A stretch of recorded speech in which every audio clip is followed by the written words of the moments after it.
McDonald's, a name likened to the basketball superstar of the fast food industry, hits every shot and breaks records with every jump.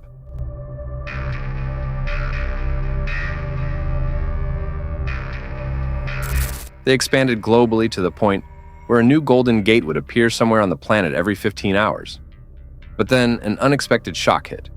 In the most recent quarter alone, McDonald's revenue in the US plummeted by 3.6%, the worst decline since the pandemic.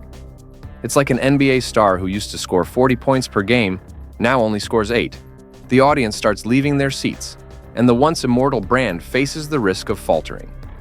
So, what exactly is the reason why McDonald's, the global fast food icon, went from being the uncrowned king to someone struggling to find themselves again? So what happened? The time-traveling train takes us back to the 1940s in California. In a small town, there's a simple diner with a modest sign that reads, McDonald's Bar BQ. The owners, brothers Dick and Mac McDonald, had no idea that little sign would spark a culinary revolution. Back then, drive-in restaurants were popping up all over the United States. But to be honest, they weren't pleasant at all. Customers were waiting forever, staff were mixing up orders, and the food quality was inconsistent. I think if I lived back then, I probably wouldn't want to eat at drive-ins very often either. But the two McDonald brothers had a different perspective. They thought, why not make things simpler? And so they cut the menu, keeping only 3 items: hamburgers, fries, and soda. It sounds simple, but I think this is an extremely clever hack. Just like when you delete all the junk apps on your phone and suddenly your device runs much smoother. Not stopping there, they also changed the way they served. Get rid of the car hop, switch to self-service. Customers line up and get their food right at the counter. The result is speed, low cost, and most importantly, every burger is exactly the same. This consistency is the first DNA of McDonald's. This is a significant advantage, but ironically, it is this very advantage that also sows the seeds of future controversy. And then the real turning point came when a milkshake machine salesman, Ray Kroc, happened to stop by. Although not the founder, Kroc became the one who saw gold in the sand. In 1955, he opened a McDonald's franchise in Illinois. Just a few years later, the chain stores sprang up like mushrooms. By 1961, Kroc even bought the entire brand for $2.7 million, which is equivalent to $28.5 million today. It can be said that this is a deal that is both wise and controversial, because many people believe he stole the credit from the McDonald brothers. And if you pay attention, you'll see. Right from the beginning, there was conflict and dispute in this story. A small crack, but enough to signal that the road ahead wouldn't always be smooth. But there's no denying that after that deal, McDonald's accelerated at an astonishing rate. Just a few decades later, they had surpassed the 1,000 store mark. In the 1990s, the number was 10,000 worldwide. There's a story that particularly impressed me. In 1990, McDonald's opened its first store in Moscow. It is said that someone waited for over 6 hours in sub-zero temperatures just to take a bite of a Big Mac. For many Muscovites at the time, this burger was not just food, it was the taste of the West, of a luxurious dream. At its peak, McDonald's was like a runaway train. Each stop was a new market, and every turn turned into gold. An almost immortal brand, an unstoppable empire. McDonald's doesn't just sell burgers. They sell a familiar experience, anywhere. You might be in Tokyo, Paris, or Cairo, but when you walk into McDonald's, the burger is still the same as in California. But from this point on, a question gradually emerged. If every place is exactly the same, where will the differences in localization go? And then, just like every train that goes too fast, the haunting question arose, once at the peak, how would McDonald's continue? Great, that ship will also go off course? Do you think McDonald's only has trouble with complaints about their burgers not being tasty? No, food scandals are what really haunt them. With fast food, cheap prices are just a lure, but safety and quality are the real magic charms. McDonald's maintained that image for decades, until an E. coli outbreak linked to onions struck in 2024. 104 people infected, 34 hospitalized. It sounds like dry data, but imagine this. You're planning to buy a fast food combo for fun, and you end up in the hospital. It's truly chilling. McDonald's had to spend up to 100 million USD to fix the problem. But customer trust wasn't so easily regained. Because in the minds of many people, McDonald's was once the king of standardization. So, just one case of poisoning is like a 90th minute own goal. Not only losing the match, but also turning the audience against you. And sadly, this isn't the first time either. Since the 1990s, McDonald's has been involved in a series of lawsuits, ranging from obesity and poor ingredients to concealing nutritional information. Each scandal is a crack. And you know, when there are enough cracks, the entire brand wall will collapse faster than you can say Big Mac. And you know, in the F&B industry, reputation is like blood. And once the blood is poisoned, the entire body will weaken very quickly. So, I want to ask you, if you knew a brand had been involved in a food poisoning or food quality scandal, would you dare to go back and eat there again? And this is just the beginning of McDonald's long decline. I remember a time whenever I thought about eating out, McDonald's was always the first choice. Why? Simply, eat your fill without breaking the bank. A Big Mac combo is so cheap it's a lifesaver for students and workers, accessible to everyone. But then, that so-called cheapness turned around and bit them. In 2024, an 18 bill for a Big Mac combo went viral on TikTok. A guy in New York named Mike was also upset. I feel like I'm being pickpocketed right in the store that used to be the cheapest place to get food.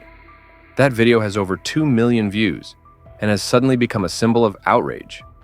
Of course, some people also justify it by saying, "Come on, maybe it's a special location. That's why the price is like that." But the truth is undeniable.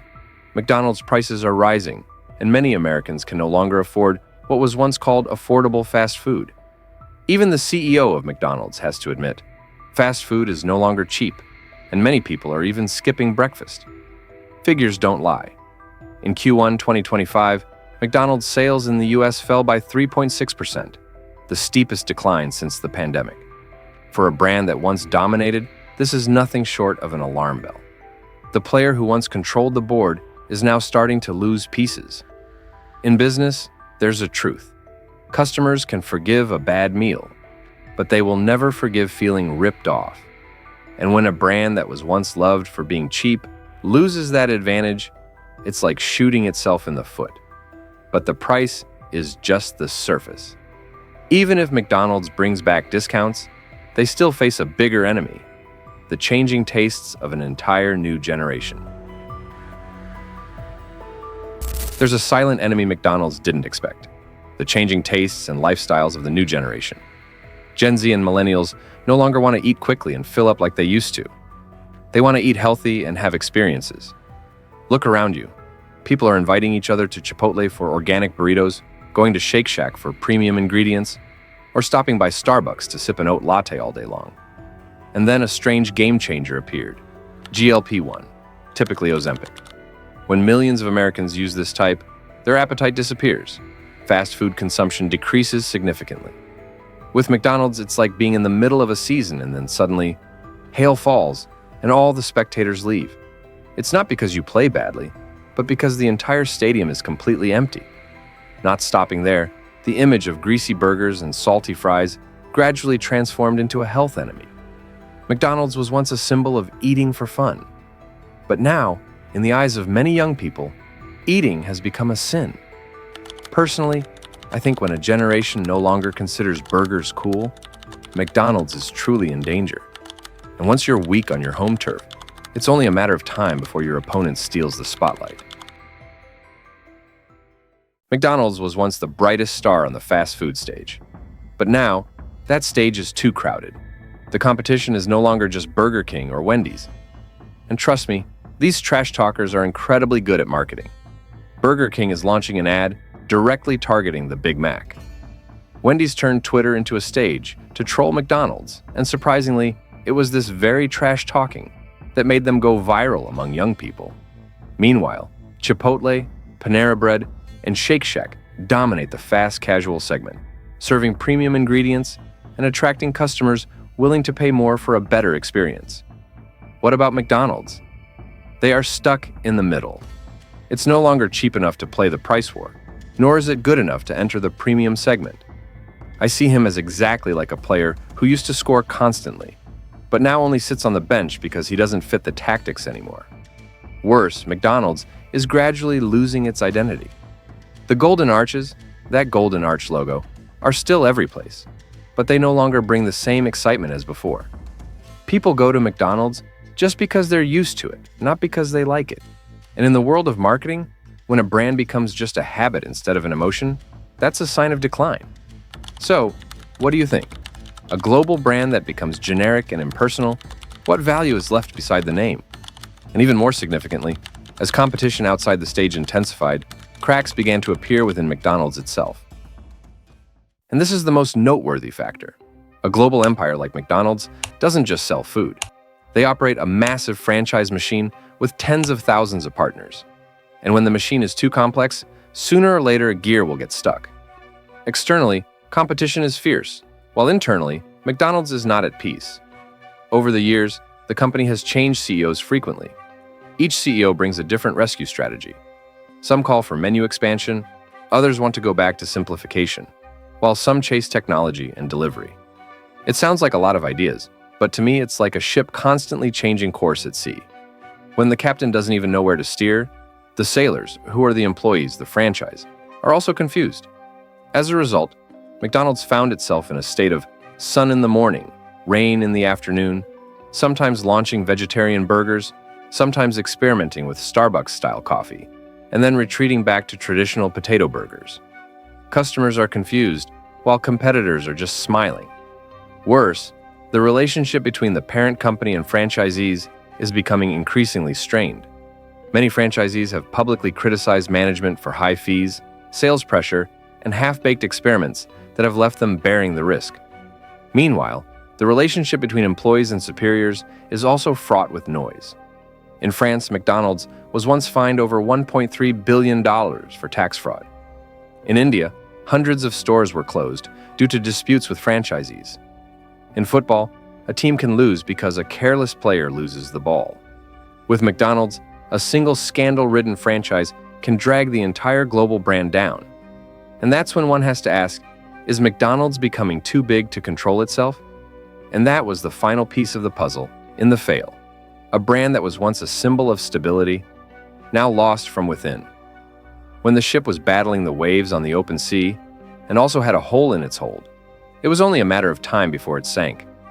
When you add it all up, from food scandals, prices, changing tastes, fierce competition, to internal turmoil, McDonald's looks like a champion whose entire team has been injured. The logo is still there, the reputation is still there, but the power has waned. Will McDonald's make a comeback like a resurrected legend, or will it gradually become a tired giant? When a champion falls, the question is always, can they get back up? With McDonald's, the answer is a series of efforts that are both bold and precarious. First, to soothe price-related anger, McDonald's launched value deals menus, cheaper combos aimed directly at budget-conscious consumers.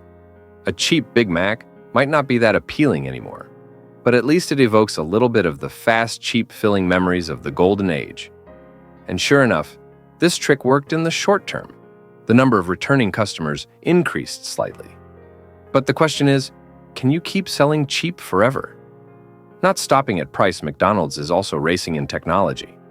They invested in ordering apps, tested AI drive-thrus with voice recognition, and boosted delivery services through Uber Eats and DoorDash. The idea sounds appealing, a true fast food experience where the burger's at your door before you've even tied your shoelaces. But in reality, AI technology sometimes misunderstands orders. When the customer orders McNuggets, the machine hears McFlurry. This is no longer fast food, it's fast confusion. Another effort is greening the brand.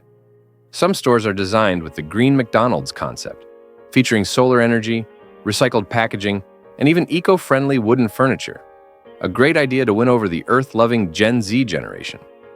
But is a greasy burger still healthy if it's in a recycled paper box? This could work. But did it really? Not only did McDonald's change its image, but it also played the product card. In India, they launched the Makaloo Tikki burger, a spicy potato burger. In the Middle East, there's McArabia. In Asia, loyal fans remember the McSpicy, a burger so spicy, it became a TikTok trend.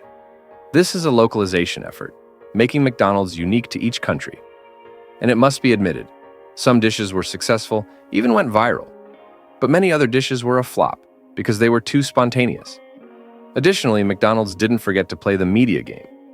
They launched surprise campaigns, such as collaborating with the popular South Korean group BTS to release the BTS meal, causing K-pop fans worldwide to flock to the restaurant just to get their hands on the purple logo-printed box. A spectacular marketing hit, but it also raises questions. Is a global brand relying on an idol to stay relevant? So, what were the results?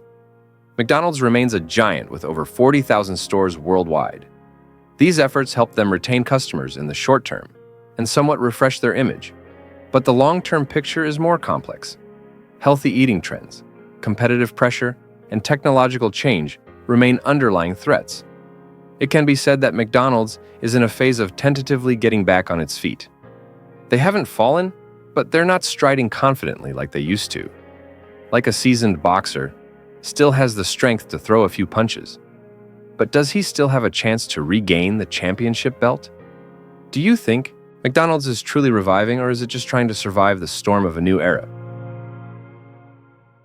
Ultimately, the story of McDonald's is not just about burgers, fries, or sales. It's a mirror reflecting how a brand can go from hero to zero simply by losing customer trust. A brand cannot live on by its past. If you don't change in time, the world will change you. McDonald's once revolutionized the world by turning fast food into a global icon. But it was also this complacency and lack of sensitivity to changes, from health trends and consumer behavior to internal crises, that led them into a downward spiral. The lesson here is clear. Success is not a destination, but a continuous process of maintaining faith and identity. So, what about you? Do you still trust McDonald's after these scandals and upheavals? If you were the CEO of McDonald's, what would you do to make the brand have a strong comeback? And the biggest question, will McDonald's still exist in 20 years? Or will it only be a chapter in business history books?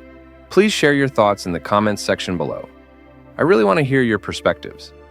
And if you found this video helpful, don't forget to subscribe to the channel so you don't miss other stories. This isn't a call to eat or boycott McDonald's. It's just a brand story, meant for us to reflect on the power and fragility of trust in business.